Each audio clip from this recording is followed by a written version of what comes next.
बिस्मिल्लाहिर्रहमानिर्रहीम। अस्सलामु अलैकुम। एसार हमदर्दी और अल्लाह की राह में ख़र्च करना। एसार कहते हैं अपनी ज़रूरत के वक्त दूसरों को तरजीह देना। अव्वल तो सहाबा इकराम रज़ियल्लाहु ताला अन्हुम, सहाबा इकराम की हर अदा हर आदत ऐसी ही है जिसकी बराबरी तो दरकिनार, उसका कुछ हिस्सा भी शायद किसी खुशनसीब को नसीब हो जाए तो ऐन सआदत है। लेकिन बाज़ आदतें इनमें से ऐसी मुमताज़ है कि अल्लाह ताला ने कलामुल्लाह शरीफ में इसकी तारीफ़ फरमाई और फरमाया, युसिरूना अला अनफुसिहिम वलौ कान बिहिम खस्वासा।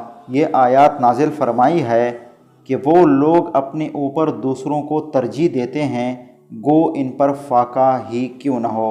इसी तरह का एक वाक़या आपकी खिदमत में पेश करते हैं, मेहमान की खातिर चराग बुझा देना। दोस्तों, आजकल हमारे घर अगर कोई मेहमान आ जाए तो हम मुंह बना लेते हैं।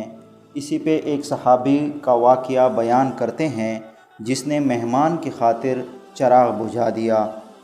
एक सहाबी हज़ूर अक़दस सल्लल्लाहु अलैहि वआलिहि वसल्लम के खिदमत में हाज़िर हुए और भूख और परेशानी की हालत की इत्तला दी।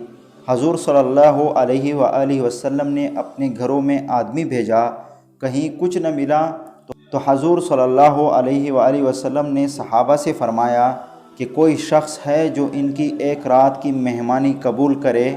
एक अंसारी सहाबी ने अर्ज़ किया, या रसूलुल्लाह, मैं मेहमानी करूँगा। इनको घर ले गए और बीवी से फ़रमाया कि ये हज़ूर सल्लल्लाहु अलैहि वआलिहि वसल्लम के मेहमान है, जो इकराम कर सके इसमें कसर न करना और कोई चीज़ छुपा कर न रखना। बीवी ने कहा, खुदा की कसम, बच्चों के लिए थोड़ा सा रखा है और कुछ भी घर में नहीं है। सहाबी ने फरमाया, बच्चों को बहलाकर सुला दो और जब वो सो जाएं तो खाना लेकर मेहमान के साथ बैठ जाएंगे और तू चराग को दुरुस्त करने के बहाने उठकर उसको बुझा देना। चुनाचे बीवी ने ऐसा ही किया और जब चराग बुझा दिया तो वो मेहमान के साथ बैठकर खाली हाथ मुंह की तरफ लेके जाता और नीचे लाता और मेहमान ने पेट भर के खाना खाया। और इसी तरह दोनों मियाँ बीवी और बच्चों ने फाका से रात गुजार दी, जिस पर ये आयत युसिरूना अला अनफुसिहिम नाजिल हुई, जिसका तर्जमा है, और तरजीह देते हैं अपनी जानों पर अगरचे इन पर फाका ही हो। शुक्रिया। वस्सलाम।